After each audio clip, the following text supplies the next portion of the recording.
ahead and start at the bottom. I already got my bolts removed. Let's go ahead and lift this up. Disconnect our charging port, XT30 connector. I'm gonna pull my battery out.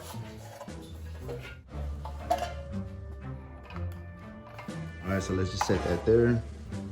So when you bang it up this way, you see that's as far as it's gonna go. And it's pretty obvious why. This tab here is interfering with the battery pack and it's creating that gap. So that's gotta go. And these little deals here have gotta be flattened out even. That way this can touch the back of this and you have the inch worth of space. And just do the same thing with the front. So let's go ahead and do that now. All right, so let's just go ahead and move these to the side for now. You can take it off if you want to. I'm just gonna move to the side. That way I can cut 2 slits going down. That way I can just kind of bang this out of place. I'm gonna do the same thing with the front. You can see how I just kind of pulled it out and just kind of put it to the side. And all I'm gonna do is cut this in and cut this in right here. As you can see, I already did the bottom end. Did that off of camera. You know, it was kind of hard, but you know, with the camera not being in place, it made it that much easier. What I did was I just used my cutoff wheel, cut to the base. Now I'm gonna just cut down as far as I can. Just bang it out of place. Show you guys that in a while. All right, so as you can see, I already made my slits. I went back as far as I could on this.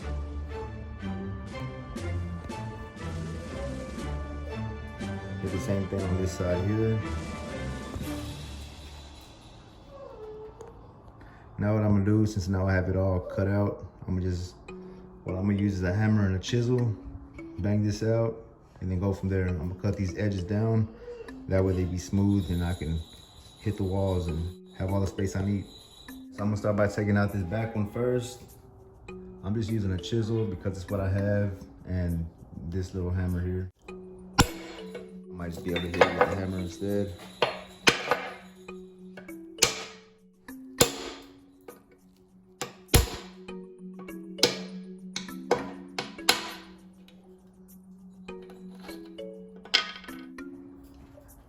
All right, so same thing on the front end. All I'm gonna do is just hit it with the hammer and you'll see it start bending back.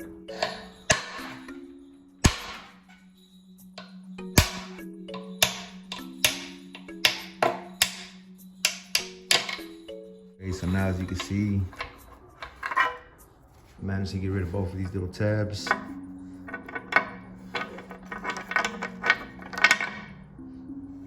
Now I have all this space available. Now it's about 1 inch on each side, so that's about 2 inches. And then, you know, you have to remove the plastic cover from the battery pack, so that's about another inch. And go back outside and smooth this out now that this is out the way. That way my battery can lay flat like I mentioned earlier. So let's go ahead and do that. All right, so just before I start closing my shit up, just want to show you guys this is what it looks like. Now that's fine. How it's kind of built up back here, how it's built up in this area, I'm not really too much worried about that. I just need it to be flushed. And as you can see on these little deals, this one, and this one, I kind of went down with it because they go up. So you just want to kind of smooth them out as much as you can. This whole project here I'm doing, I just use this cutoff wheel. Just kind of went in like that, did the same thing right here. But the only way you'll be able to get to these two, this end and this end, is, you know, you removing this end first. Unless you have a smaller chisel, then it'd probably be different. Let's go over to this side. As you can see, I did the same thing. Got it flushed. Got my little ends smoothed down. Now from here, what I'm gonna do is I'm gonna grab a hammer and I'm just gonna bang these out of place and they'll just fall off just like that. Let's go ahead and do that.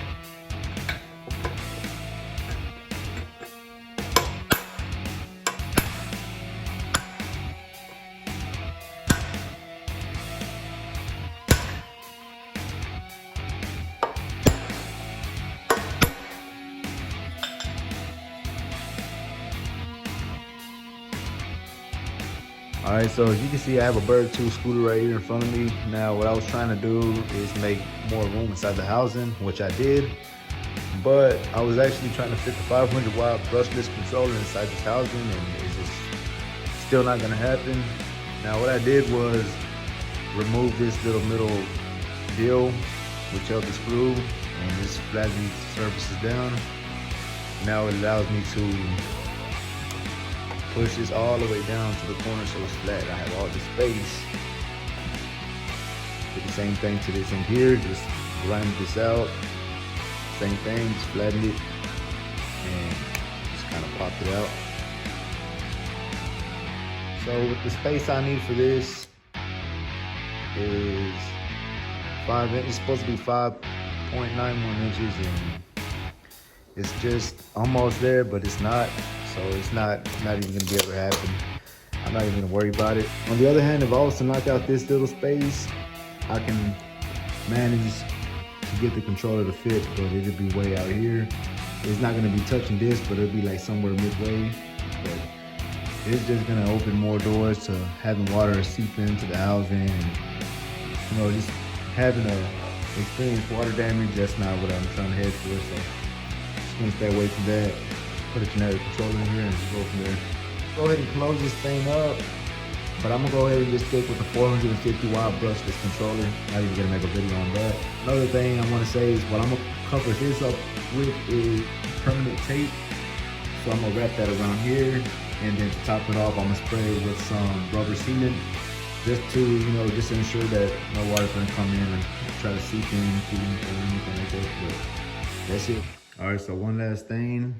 I have all my screws in. Now these center screws are just gonna be blanks. They're just gonna be hollow, so I'm probably just gonna fill that in with probably some glue or something. I'm not too sure yet. Maybe put a piece of tape from the inside and then glue it from the outside or something. Same thing with the back end. Those ain't gonna be used. Because you cut the spacers out of them, it's gonna look like this. But these four here will still be good. These two and these two, so you still have that to hold in the bottom plate. Other than that, you're good.